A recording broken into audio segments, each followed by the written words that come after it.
Very good. We were just talking a few minutes ago together here, and I forgot your first name. Janae. Janae mentioned that this topic of capturing your heart, capturing your children's hearts, brings a little bit of trepidation and maybe a little bit of fear. And I said, no, relax. Children love to have fun. That's right. And children love to have fun. Oh, yeah. And I think trying to make life fun for your children, I love to have fun. And you should have been at our place last night because we were out playing ball with my 10-year-old and 4-year-old, and we were just having fun. Eating raspberries. There's a few red raspberries left, and there's just a couple of blackberries that are still hanging on. I just love enjoying life. And I want my grandchildren to love enjoying life. And they love coming to Papa and Nana's house. My wife is the best Nana in the world. So anyway, she just does such an awesome job. I'm so happy for having her.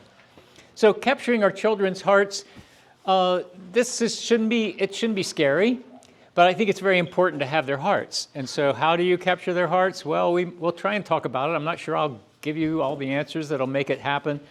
But to me, one of the ways you capture their hearts is to have fun together. Children love to have fun, so have fun. We love to play games. We have a game called Chase the Rat, and our grandchildren love playing that. It's something that we have. It has taught character to our children growing up, and now to our grandchildren growing up, because in Chase the Rat, people get sent home. And then you ought to see some of them get angry when they get sent home. And then how do you deal with that? And it's been really good. It's been a really good learning experience for them and for us.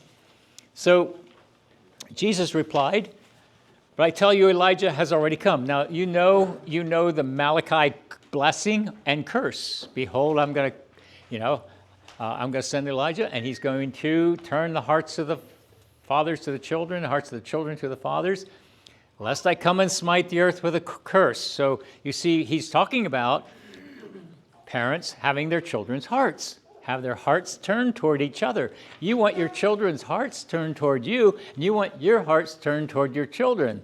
And so, to me, that's so important, that you're doing life together. Parenting is relationship. It's all about relationship. And I know sometimes we think it's authority submission. I think it's more just relationship.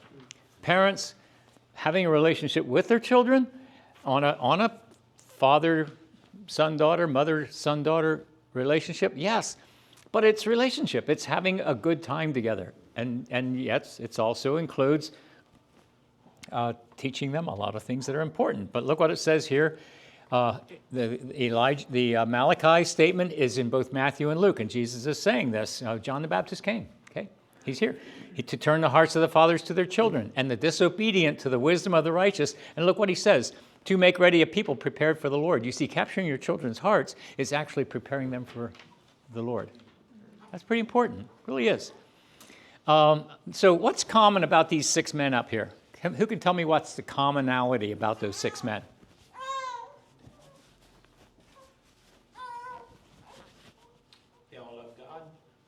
Yep. Another big one, though. They all had sons? Yep. Another big one. They were all lousy fathers. Seriously. They were all lousy fathers. Okay? That's pretty sobering, isn't it? You can be a godly man, godly woman, still be a lousy father and mother. So that's pretty important to know. So it's important to be, because you know why? It's to make ready a people prepared for the Lord. Do you know what happened? Is, for example, you know the story about Samuel. His sons, they were wild. Okay? Eli, all of them. We could talk about all of them. We don't have time. You know they were lousy. Solomon. Oh my goodness. And David. Oh, David, a man after God's own heart, was a lousy father. Oh my.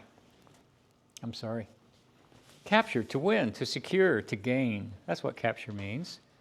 So this is a little sensitive, but I want you to hear it. 2 steps that are vital in capturing our children's hearts. Having our own hearts captured. Is your heart captured? Who has your heart? Who has your heart? Is your heart captured by God? Are you so in love with Jesus? He's already in love with you, I can tell you. He loves you so much that he died for you. For God so loved the world that he gave his son for you, for me. He loves us. He already wants our hearts. Does he have our hearts? We do a teaching, which Hannah's pretty familiar with. It's called Gazing at Our Amazing Jesus. I'd love to do it because it just shows, oh my goodness. It's an amazing teaching. I actually changed it a lot since you saw it yet. I get more excited about it all the time. Now you're going to want to see it, right? Okay. That's right. That's tomorrow afternoon. No, just kidding. Just kidding. We'll hold you to it. But you see, it's seeing just gazing at Jesus. When you gaze at Jesus, when you see who he really is, you can't help but love him. That's right. You can't help but love him. Right. We look at the woman caught in adultery. Moses said, stone her. What do you say? Oh, my goodness. Oh, I would love to go into that. Okay. How about the woman who came in and washed his feet with her tears? Wiped them with her hair. And Simon sitting across the table, and he says, if he knew who this lady was, he wouldn't be letting her do that. Jesus goes, Simon, ask him a stupid question. Do you see this woman? Wasn't that ridiculous? Do you know what? If you can't see somebody, you can't help them. He could see her with his eyes. He couldn't see her with his heart. Jesus could see her. Jesus says, no. Your faith has made you whole. Isn't that amazing? They didn't work for it. It was a gift because of who he is. It's amazing. I could go on and on and on. Jesus sitting in a grove of trees somewhere, and the children are gathered around. The disciples say, he don't have time for you. Take them away. Take the children away. And what does he say? He takes them on his lap. He holds them. Can you imagine that? So, just a question. Would you please put yourself in one of those children's place? Can you do that right now? And Jesus is sitting over there. I want to ask you a question. Where are you in that picture? Where are you in that picture? Are you down over the hill, or are you peeking behind a tree? Or are you walking up and just letting him pick you up and sitting you on his lap? Okay. He wants to hold you. He wants to hold you. Jesus wants to hold you. I'm going to show you a picture of God after a bit here. Okay. I have a picture of him. I do. You don't believe me. Okay. Having your own heart captured, but capturing your mate's heart. Okay. I really want you to focus on capturing your mate's heart. And you know what that looks like? What does it look like to capture your mate's heart? It's giving up your expectations of them.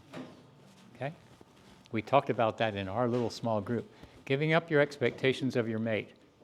Because if you have expectations of them, expectations will destroy gratefulness.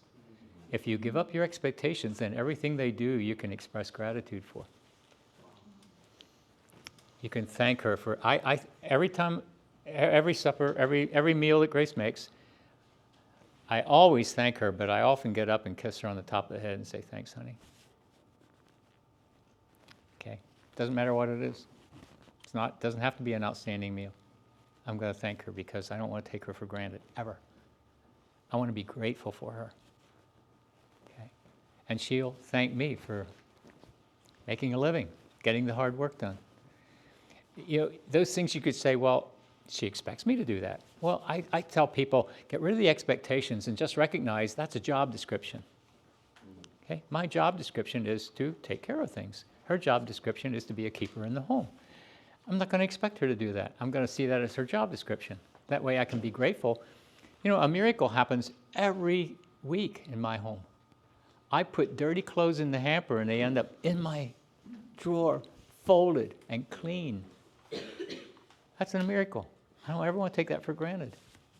But we do, don't we? Okay, what if we quit taking it for granted? Capture our mate's heart. Okay, accept them for who they are, the way they are. there were so many things that frustrated Grace so many things about Grace that frustrated me after we got married, and I set out to change them. That really works. I'm a mechanic, Nolan. I fix things. She needed fixed. She really loved being fixed. She just said, "Fix me some more."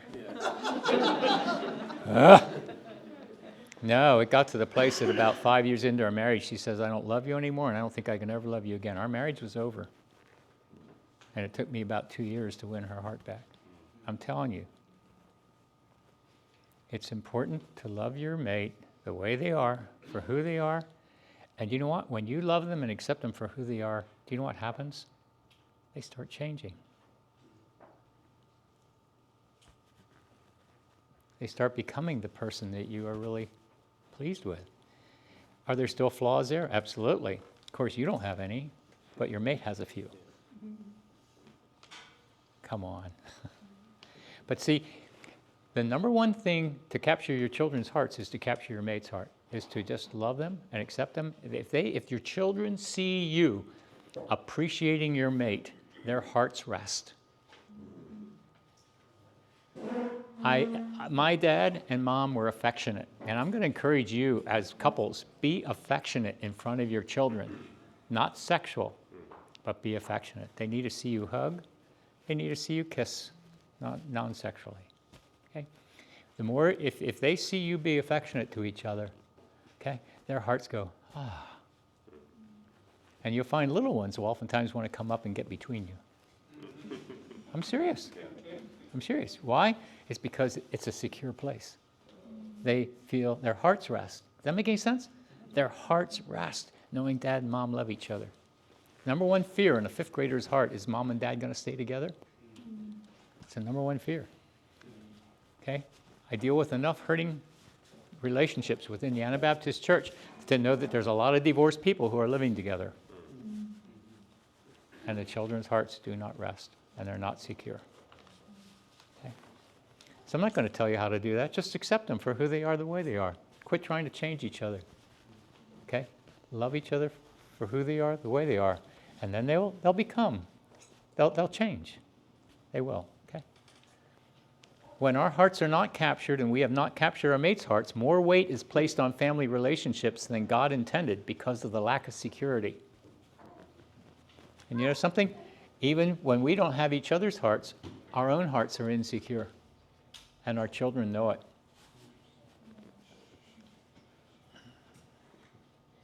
There's a picture of God.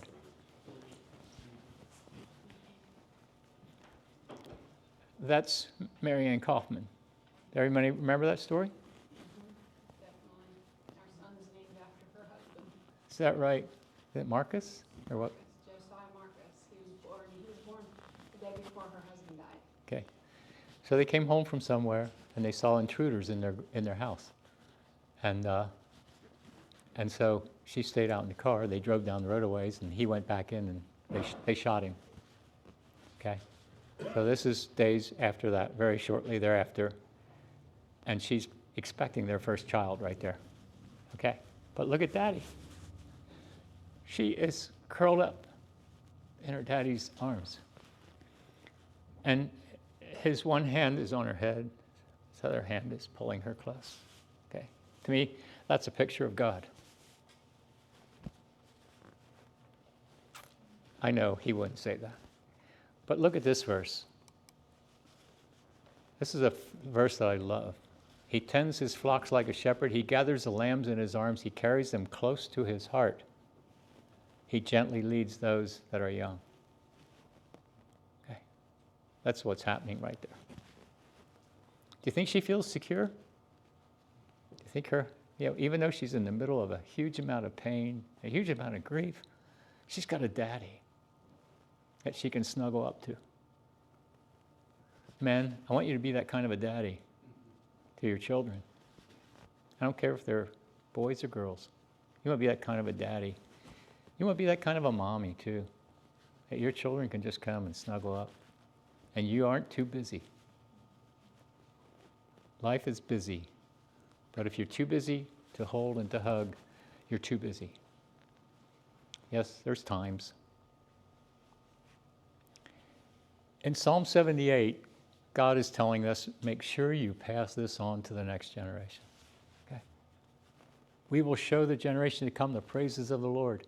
How are you going to do that? You're going to love your wife as Christ loved the church, and you're going to obey and respect and reverence your husband like he's the Lord.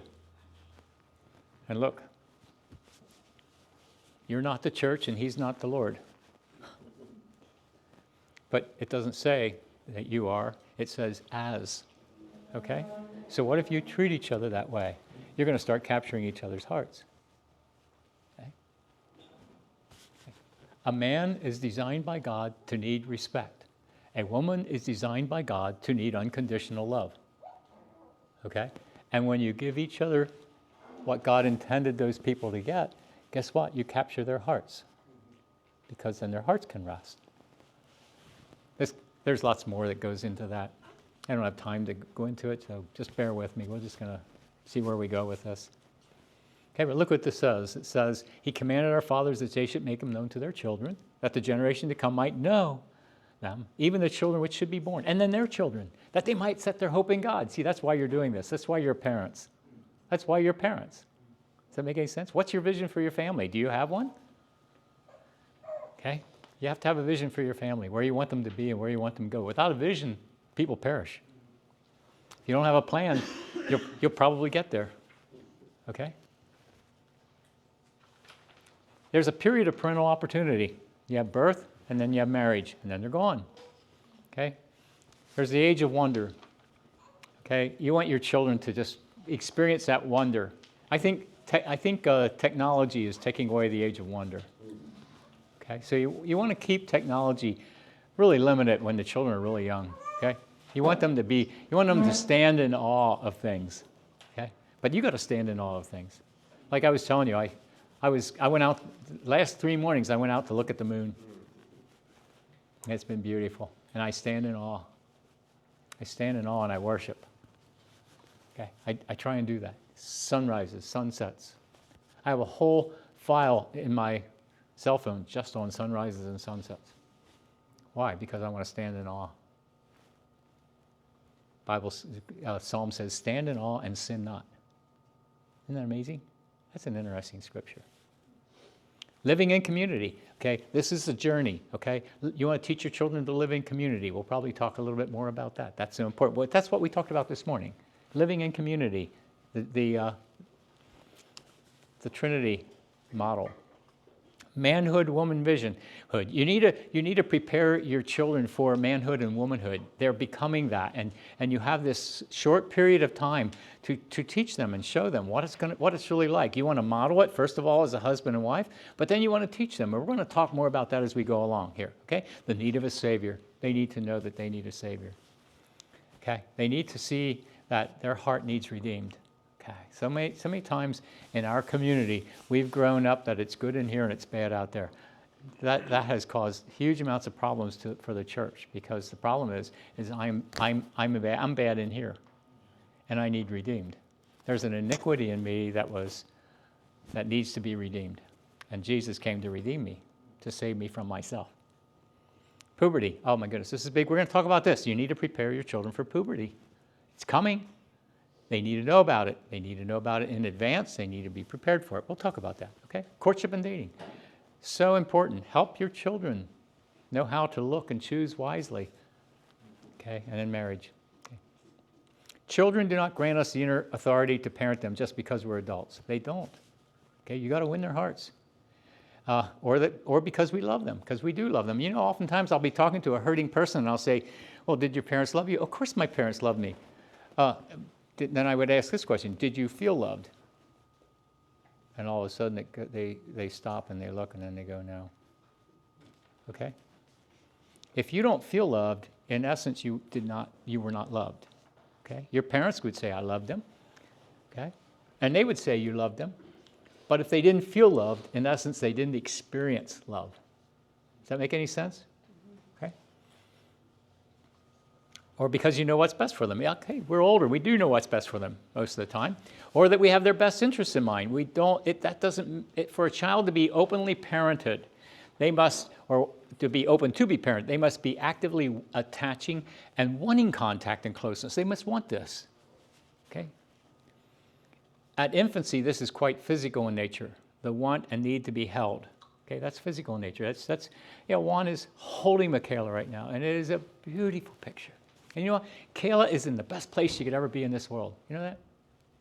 Just take a look at Juan and Michaela. I mean, it's absolutely fantastic because Kayla is in the safest place that she could be. Anybody try and mess with Michaela, Juan's going to mess with you. Okay? Okay. That's what it's like. The one. Throw her on the floor and then mess with it. Yeah, see what happens, huh? So then it will grow in nature, okay? It'll grow emotional in nature. As your children grow older, it's physical in nature at the beginning, but then it grows emotional in nature because now you start connecting with their emotions because now they're experiencing and feeling. Okay, nurturing healthy feelings is important. And it continues to become psychological in nature as your children grow older, as they become teens. Now it becomes more psychological in nature because now they're processing and they're getting a worldview and they're starting to figure out who they are. And now they're processing. But still, when you're connected to them and you connect from little on up, to me, if you capture them when they're little, like at that age, and you never let go of capturing them, they stay with you. Yes, they get to a period in time when they think they know more than you do, but they get past that too. Some of them never get to that place, but a lot of them do. Okay, so you have this handout. And so to me, this is really important, this secure attachment cycle. This is actually some of my brother's work. If you look down there at the bottom corner in this square, in the rectangle there, it says Deuteronomy 6 model. Parents being emotionally available. Parents must have self-regulation. Children do not. When parents without self-regulation try to implant self-discipline, problems will result. Every child is different. Train them in the way they should go. Are you with me? You see, if you don't have self-regulation and you expect your children to have self-regulation, you're asking for trouble. You're asking for rebellion. Okay. You must have self-regulation. You know, what is the last fruit of the Spirit? Who can tell me what the last fruit of the Spirit is? Self-control, self-discipline, self-regulation. That's what the last fruit of the Spirit is. It's not one of the fruits of the Spirit. It's part of the fruit of the Spirit. Don't separate it out. Okay. So, when a child is secure, Michaela is at rest there. Okay, I'm going to use her as an illustration. Okay. Does she ever have a need? Does she ever get hungry, cold, or wet? Okay. What does she do then? Oh, there's an expression of need. Okay. So then there's this crying. Then what should happen next?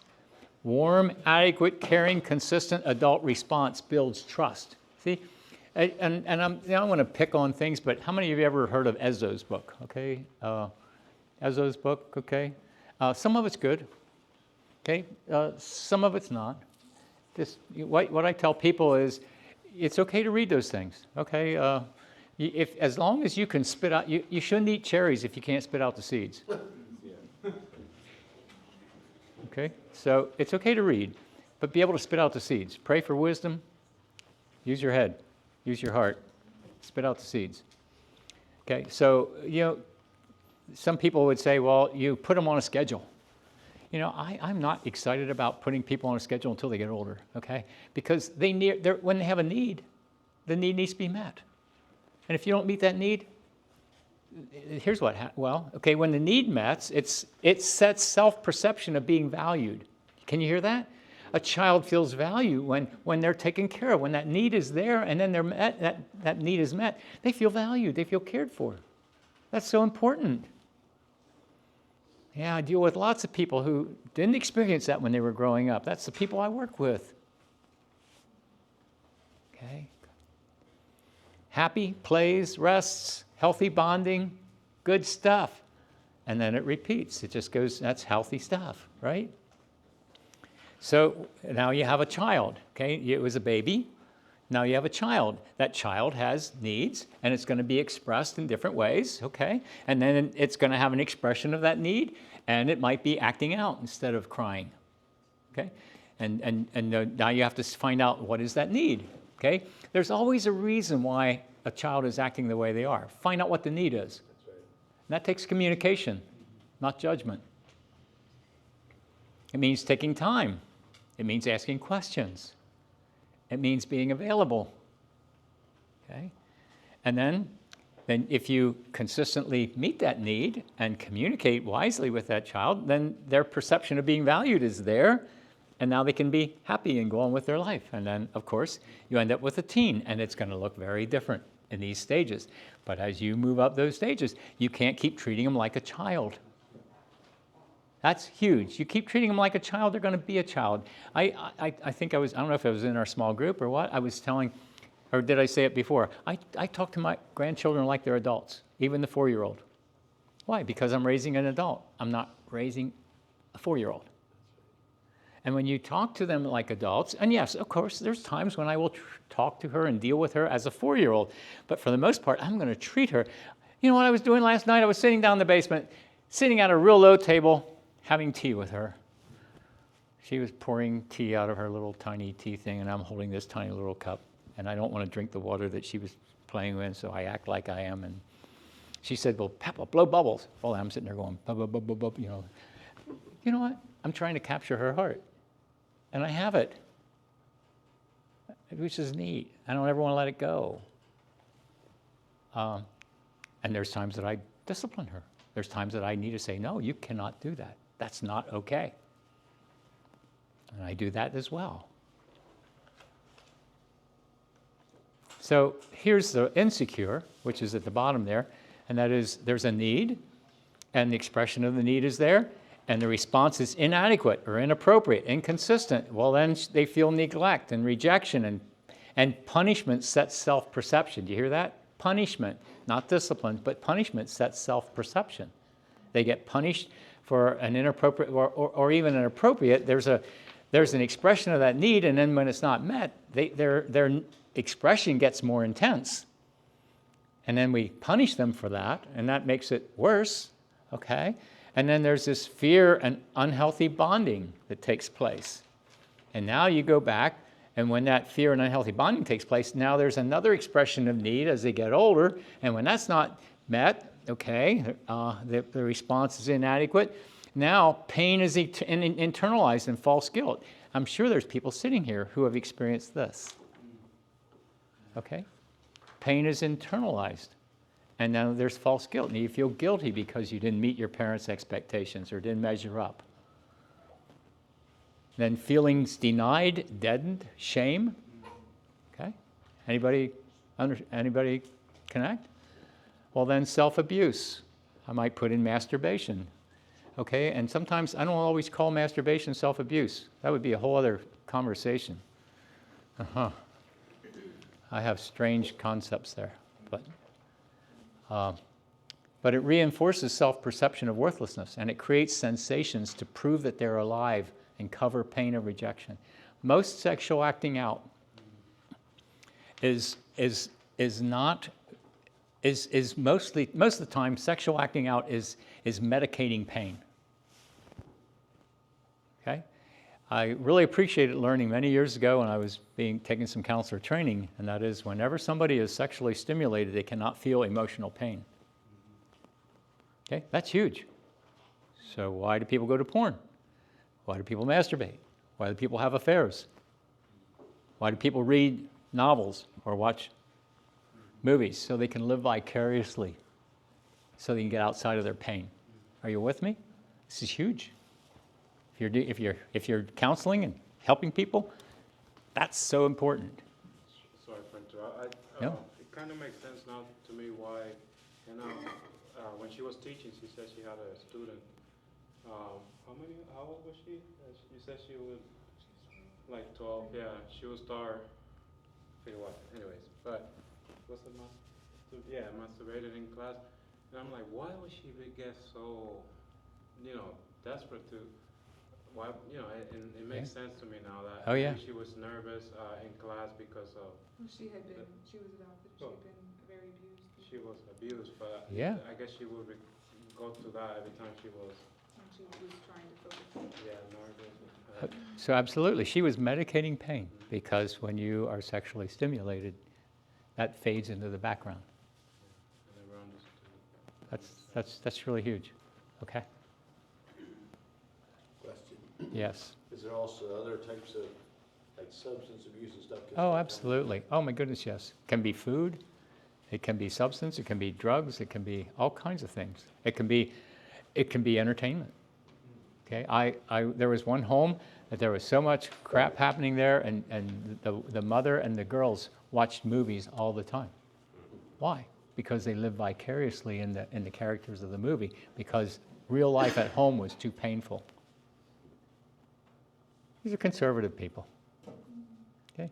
Just telling you, this is important how you set the tone of your home.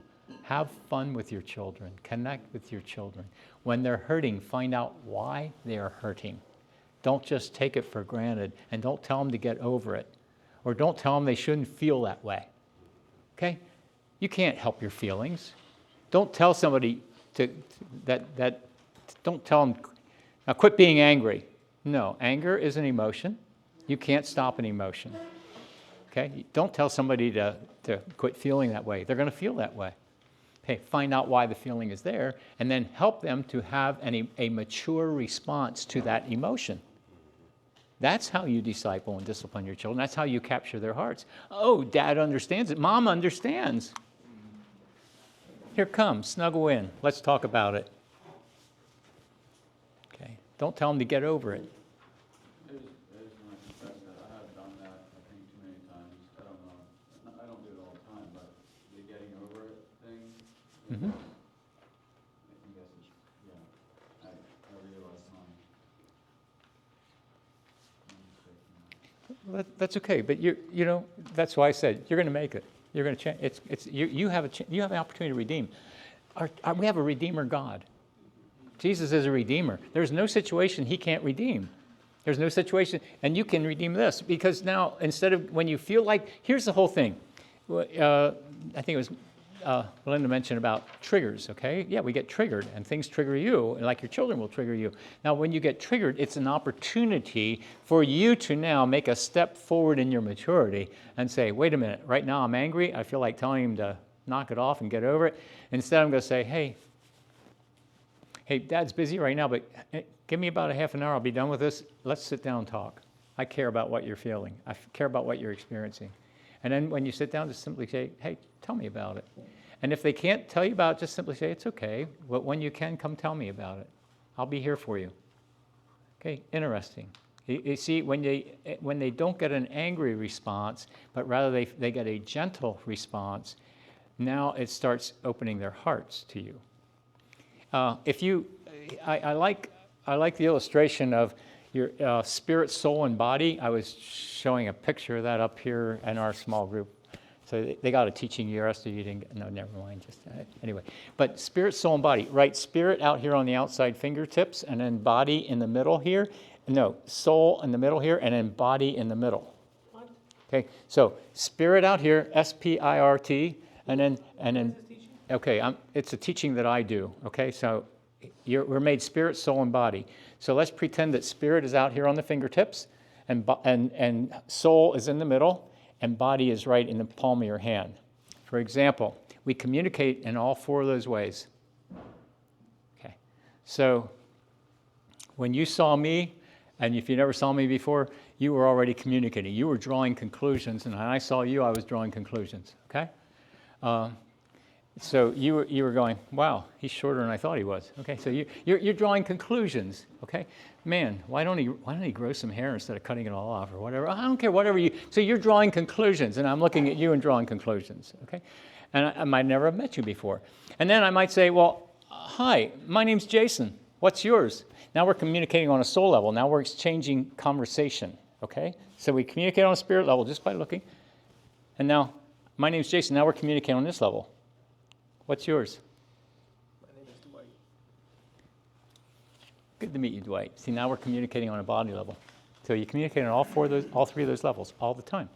I walk in the door after work. I'm walking in, and Grace is standing at the kitchen, at the stove, and she turns around and sees me, and everything's fine. I look at her, and then she looks down at my feet, and I look down there, and here I am making muddy footprints across the floor.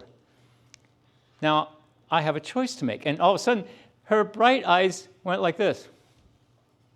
Her countenance changed. Spirit communication. Okay? And then I look down and I go, oh. And then now I have a decision to make. What am I going to do about this? Oh, well, it's not that bad. Okay? Now the Spirit just went like this. Okay? Now we sit down to the table and I say, hey, how was your day? Fine. How were the children? Fine. Is there a problem? Nope. And that night we crawl in bed and I go, honey, what? Did you ever hug a board?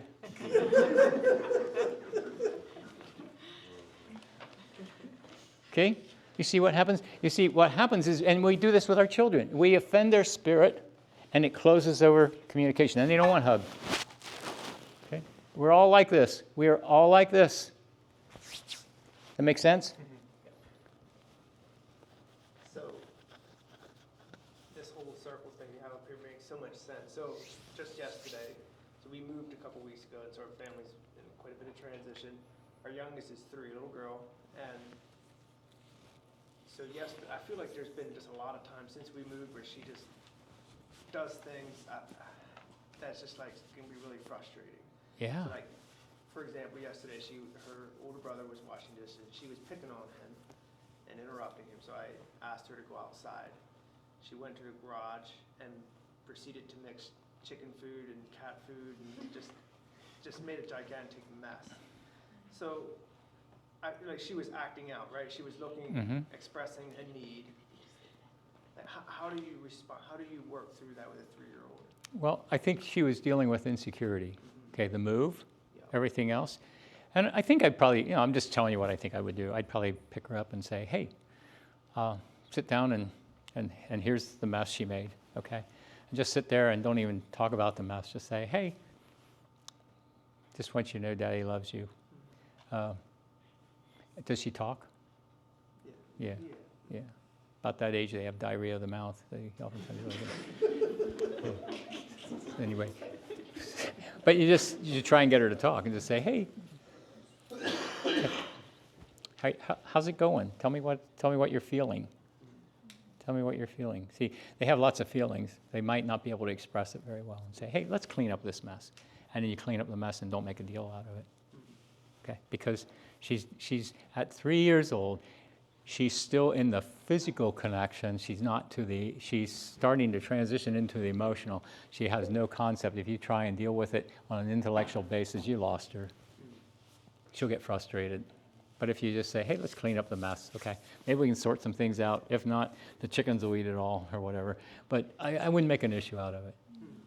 And I wouldn't punish her for it, but I would say, this you can't do this anymore. Okay, next time you do this, Daddy will probably have to paddle you. Okay. See, now you establish something. Now she's connecting her behavior with future consequences. Okay.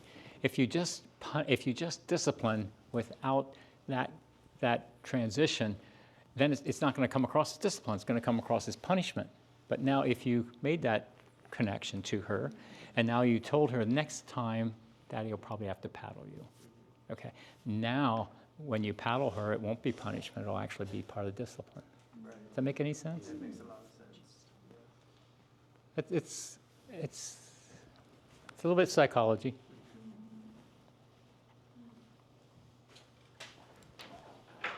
So then, when now what happens is when that number 11 happens up there. Now what happens is there's a lot of shame involved. Okay. And then there's fear, and then there's insecurity, anxiety, and some of us married people like this. Okay. I'm not saying if they were men or women. I'm just saying it don't matter. Doesn't matter which ones. Okay. So this is why it's important to capture your mates' hearts, because you know what, your mates probably have some anxiety and insecurity. And see, what will get over that is unconditional love. I love you. And what's interesting is marriage is a covenant, not to feel loving, but to be loving. Not to feel faithful, but to be faithful. Okay? And that covenant relationship makes it safe for that person to not be perfect. Come on. That's why God made a covenant relationship with us, so we don't have to be perfect. Love is spelled time, and it creates value. It's a time to hold, time to hug, time to kiss, time to listen, time to care, to work, to play, to read, time to pray. And yes, there's time to discipline. We'll talk about that. But children need to see parents and grandparents as people who can enjoy times of work and play in constructive and healthy ways. In other words, even work can be play. Okay? I try and make work play. I was working on a pallet yesterday, and so I had my granddaughter, my 10-year-old, nailing the pallet together. She hit the nail about every 5th time. Most times it bent. And you know what? I would just straighten the nail out and try again. And if it bent too much, we'd start over. Okay? It would have been so fast for me to just do it. But what would have she learned? And you know something? I said, do you want to quit? She goes, no, I like hammering nails.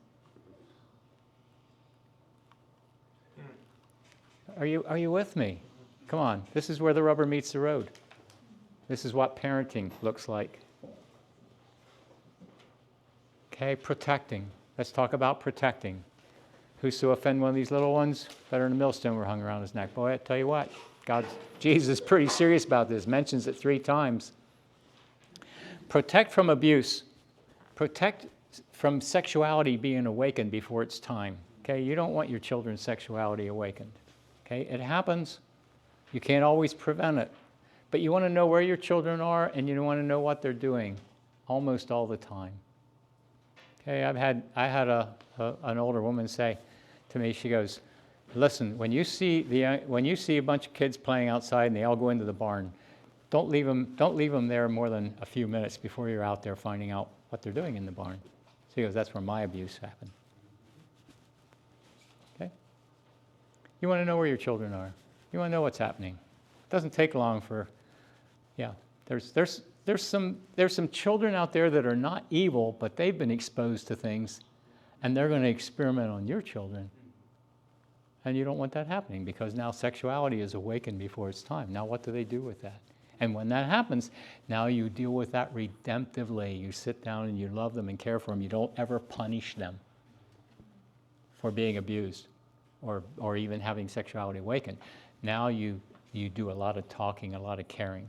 If you ever notice, after you've been together with family or friends and you notice your children's spirit has changed, you want to find out why. You just want to ask questions. Hey, what was it like being over at Uncle Jared's place? Okay, tell me about that. Anything happen there? Are you okay? Did anybody touch you? Okay. I won't have time to. I have so much. You know what I spent the morning doing? This morning I got up around 5:30, and I spent the morning deleting slides or hiding slides because I didn't have time to go over all this. Okay, but I tried to leave stuff in that we could talk about it.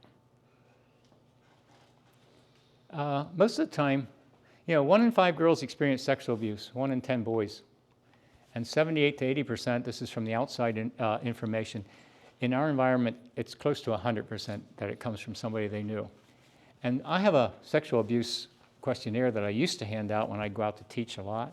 And I found it to be 1 in 4 girls in our environment, 1 in 8 boys in our environment. So that's epidemic. Do you hear that? That's epidemic. And yeah, if 1 in 4 people got pneumonia, it would be an epidemic. Okay. Even COVID. Okay, but abuse. That's why I'm on the Anabaptist Awareness for Sexual Abuse. Yeah, we try and deal with these things. We're trying to deal with these things, but as parents, you want to be on top of that. We'll show some resources. In fact, I have a bag up here full of books. We'll spread them out on the table back there, and you can look at them. I brought some resources along. From curious experimentation. Curious experimentation often develops into abuse. And so your children are curious. They're curious about their bodies. You're curious about somebody else's bodies.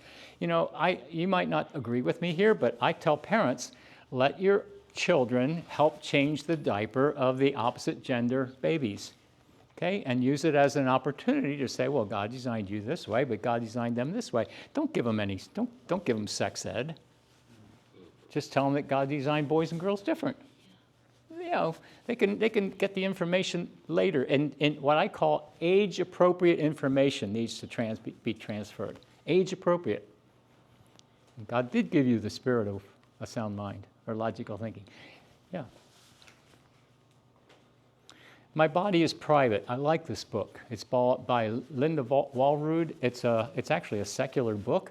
I think I have it along with me. It's out of print, but you can find it used online. But I really do like the book. It's My Body is Private. Once again, I'll put those resources back there in the back. But here's another one. Some Secrets Should Never Be Kept. I think that's also a pretty good book. Okay? The Right Touch. You want to... Okay, you can take pictures. Keep moving? Okay. The Right Touch. Okay, there's right touch, there's bad touch. There's good touch, bad touch. There's another book called Good Touch, Bad Touch. I think I might have that in my resources. The Story of Me, God's Design for Sex, Book 1. There's a whole series. Okay, I think there's good material out there to read to your children. And to me, the first one up there, what was that? Good. My Body is Private. I like that one. Okay, I like that one because it talks about what's okay and what's not okay. Okay, talks about an uncle who was tickling her all the time. No, that was not okay. You shouldn't allow an adult to do something that the child is uncomfortable with. Okay? And you need to teach your children that it's if you're not comfortable with what an adult is saying or doing or to you, it's okay to get away from them, and you must come and talk to dad and mom. And you can talk to dad and mom about anything without fear of getting disciplined or punished. Okay? They can talk with you about anything. And it must always be safe for them to come and tell you. And then you want to teach them about what good touch and bad touch is. Okay? What's okay and what's not okay. Okay? There's certain parts of my body that's God made you, and that's private. That's just for you. Nobody may touch you in the areas where your underwear covers. Okay? It's okay to talk about that. Protect from porn.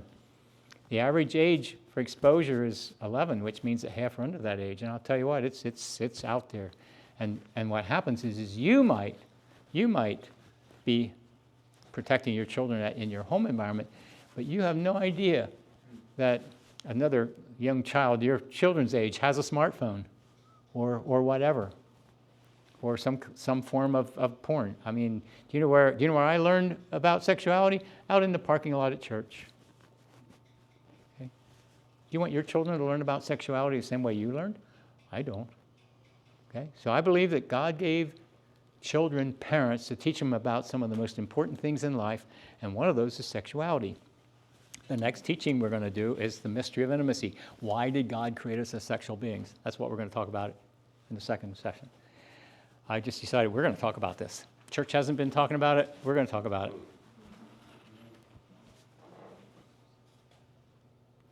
Good Pictures, Bad Pictures. Really good book. That one I would really recommend to read to your children, okay? Or give to your children to read. They're old enough to read it, okay? Preparing. This is really important. Understand coming changes. Coming changes are going to happen, okay? Start with talking to your children.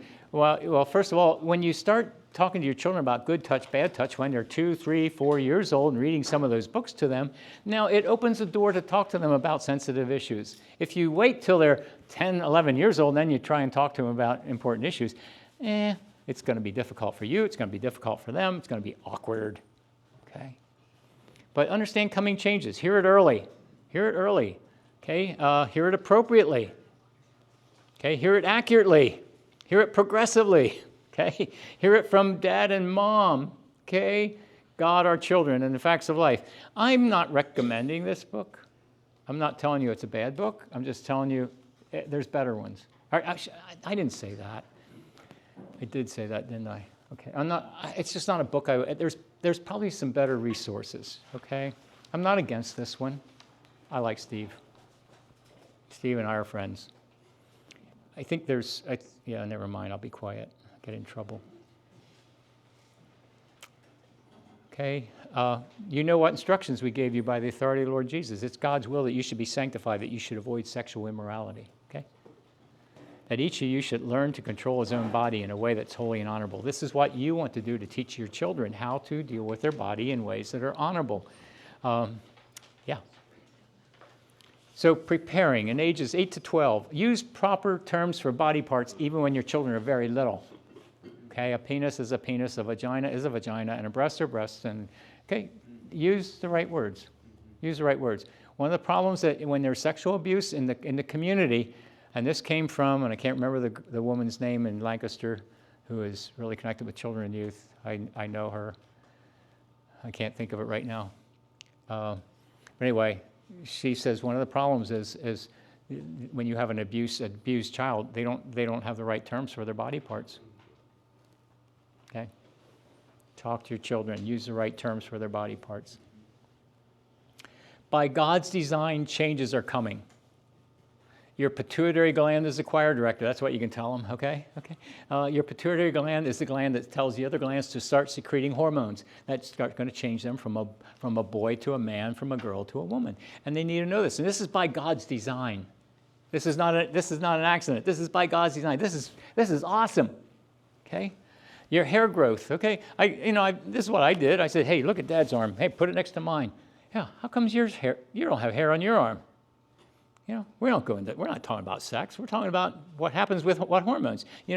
God's going to tell your body to start secreting testosterone, and guess what? It's going to make your hair grow, and it's going to grow between your legs. It's going to grow under your arms. It's going to grow in your everywhere. You're just going to get hairy, man.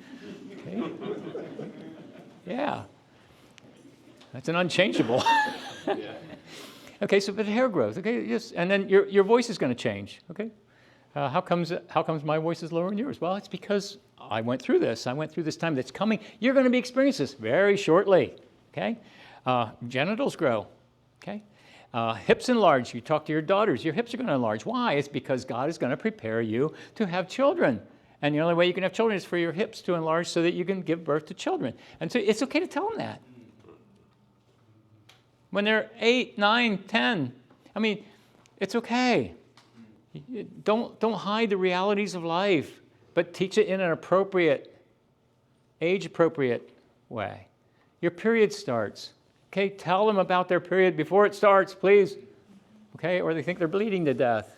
Okay, I've had women say that they thought they were bleeding to death. No, make it exciting. Here's what I would encourage you moms to do is tell your daughters early. Just say, hey, time's going to come when you're going to notice some spotting. Okay. Might be at night, might be in your panties, might be whatever. Make a kit, give them a kit to take along to school so that they're all prepared for it with tampons or penny liners or whatever you need to do. Go and shop with them for it. Go to Walmart, drugstore, buy a little carry-on kit, have it, that it's something really small and tiny, but it really fit. Have them take it along to school with them. Now, and tell them how to use it. And then, now they're safe. Now they're secure. They don't have to worry about it, right? And then tell them, listen, when it happens, you come and tell Mom, because we are going to go out and celebrate. I'm going to take you out to a really nice restaurant, and we're going to celebrate that God is preparing you. You are becoming a woman, and we're going to celebrate your womanhood. You see, now you turn something negative into something beautiful and positive. And gals, moms, if you're complaining about your period all the time, don't expect it to work.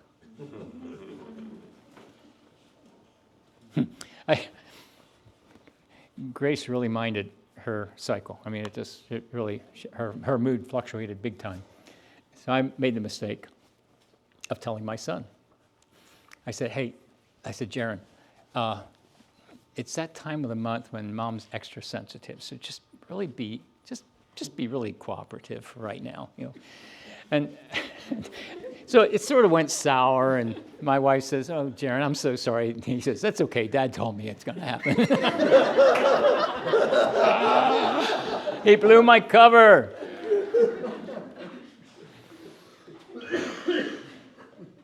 And an opposite gender starts becoming a big deal. You better talk about that.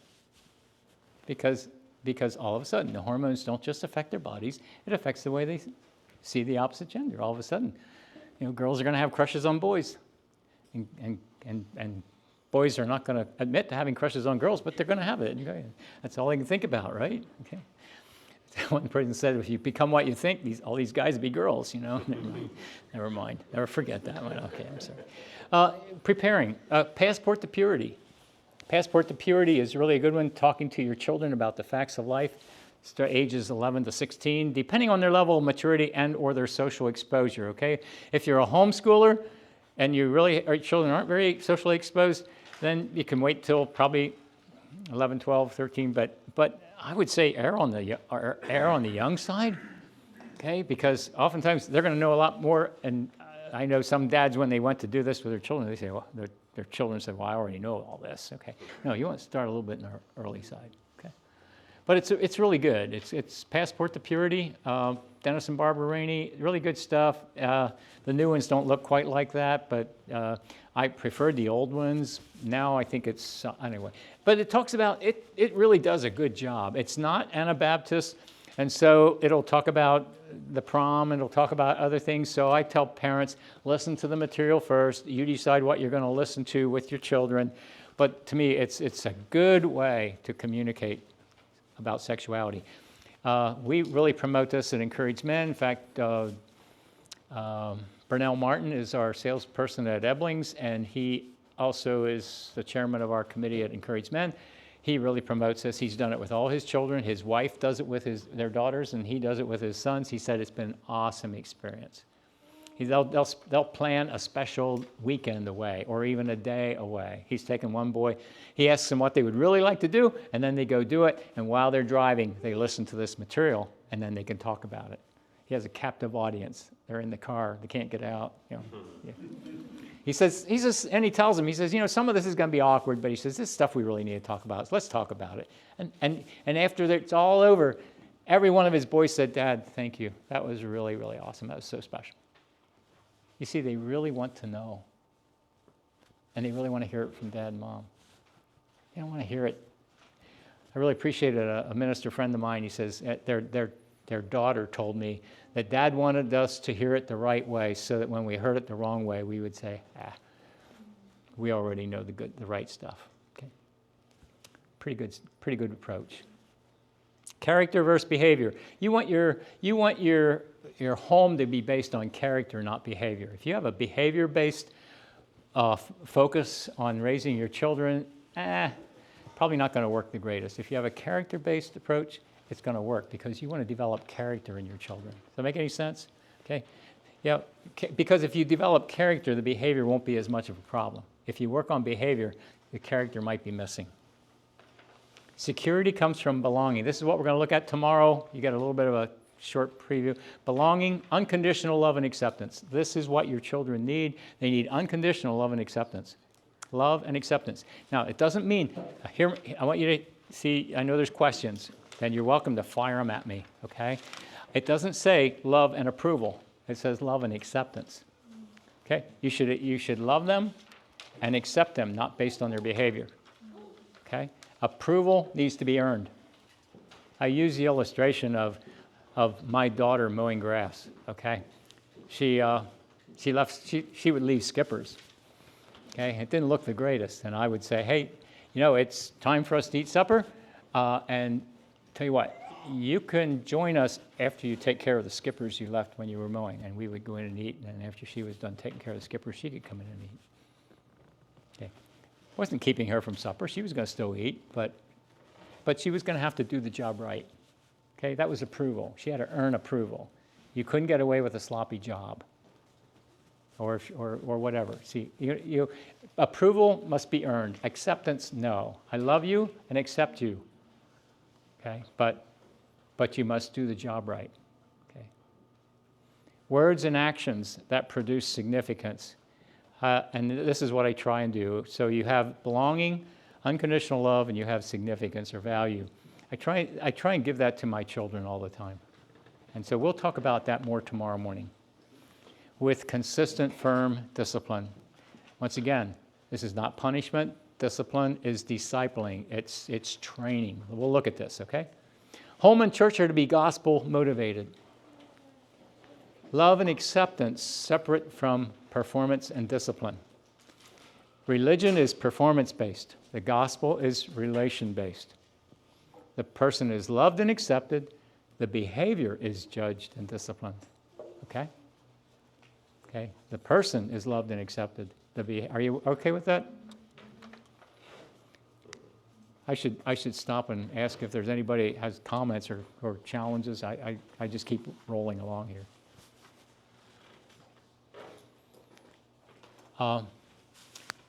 Character versus behavior. It does not mean a lack of discipline and training. It does mean that performance and obedience is required and insisted upon because God insists upon our obedience. He does. Most of life will be based on performance. Most of life is going to be based on performance. Try not doing a good job at work and see how long that lasts. Okay? Or do a lousy job in school and see if you get passed. You know, it's just, no, life is about performance. But you don't want love and acceptance isn't based on that. But approval is. Okay? And you insist on it. Okay? Performance-based love and acceptance creates damaging results of rejection. Okay? If you withhold, and I've heard this over and over again, people say, well, the way I got love and acceptance is if I did everything Dad asked me to do and I did it right. Okay? Well, no, you see, that was the problem, because then they just never felt like they could measure up. It was never done well enough. It was never done like he really wanted me to. So I was never accepted. Love and acceptance without discipline produces adults crippled by lack of self-discipline. Okay? That's pretty important. Love and acceptance without discipline produces adults crippled by lack of self-discipline. Disobedience needs to have prompt consequences, but it is not connected to acceptance or love. Okay?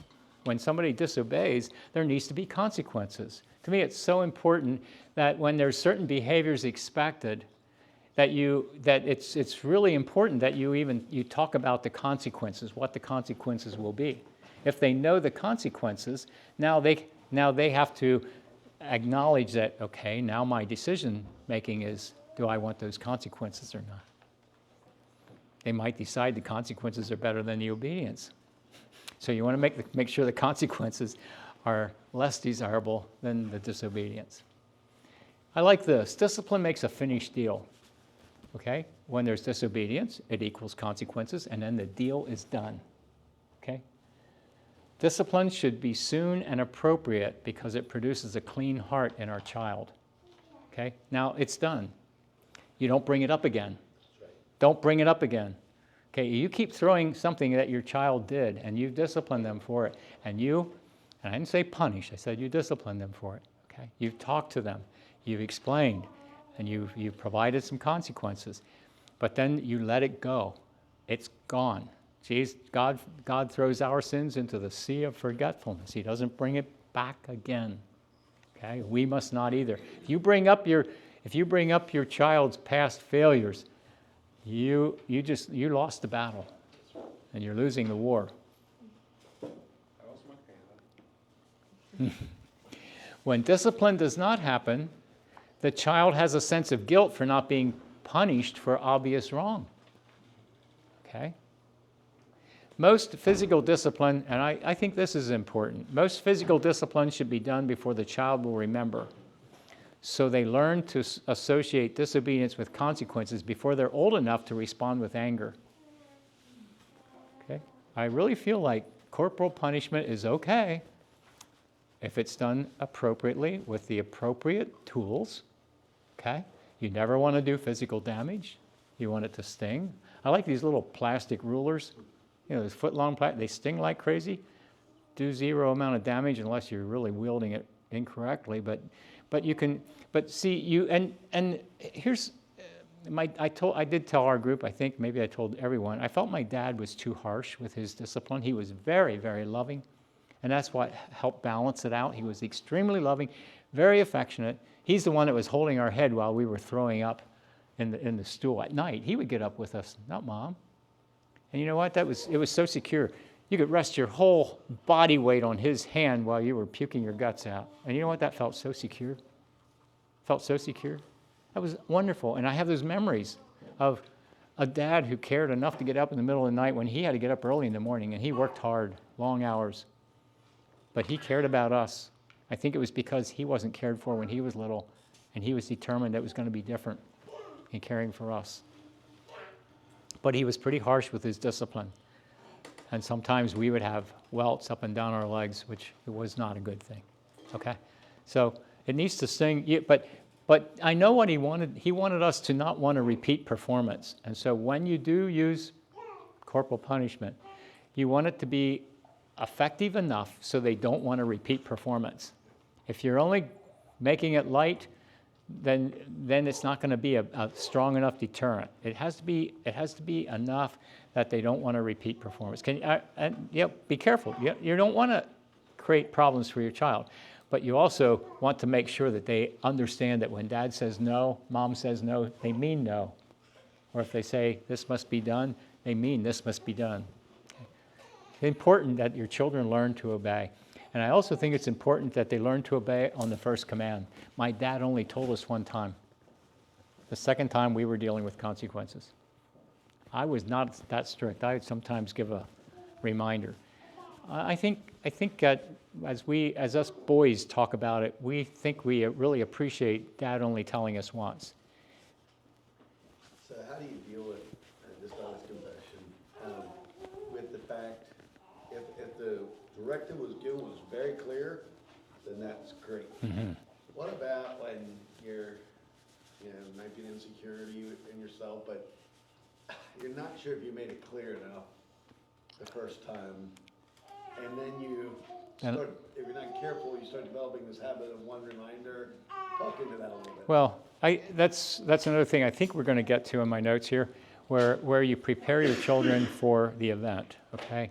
And so, to me, it's important that you talk to your children about consequences, and you talk to them. And if I felt like I wasn't clear enough, I'm going to say, you know what, it's not going to happen this time because I feel like Dad really didn't make it clear enough.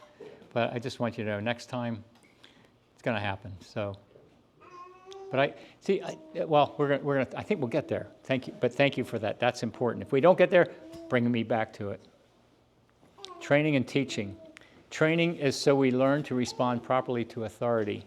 So here it is, prompt, okay? Respect. Teach your children to respect people, things. Teach them to respect property, other people's property, your own toys, your own things. Teach them how to take care of things, okay? Manners, so important. I think I mentioned that at the table, if I said, pass the potatoes, I wouldn't get the potatoes. I would have to say, would you please pass the potatoes, or would you pass the potatoes, please? Then we would get it. Okay, my dad wouldn't, he would not allow us to pass things if that person never said please. Okay, we didn't have to say thank you after we got it. We didn't have to do that, but please was important to get it. And looking back on it, I appreciate that. Okay, he also didn't let us call our ministers and deacons at church by their first names. We had to call them brother so-and-so or brother so-and-so, or he left us call them, like one of the elders in our church, he was not my uncle, but he encouraged us to call him Uncle Jimmy. So we called him Uncle Jimmy, and that was respectful. You see, there's terms of respect, and if you teach your children how to address adults with respect, I think that's important.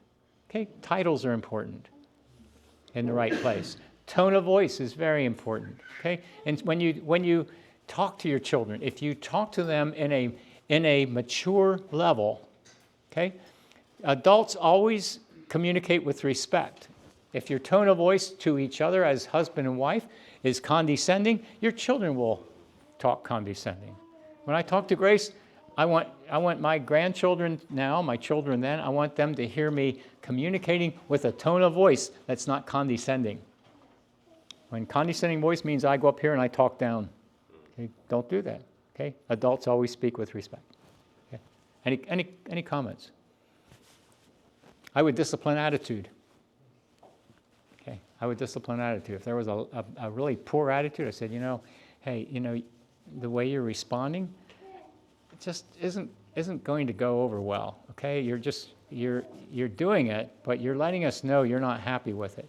Okay, I know you're not happy with it. It's okay to not be happy with it, But you don't have to show it and you don't have to express it.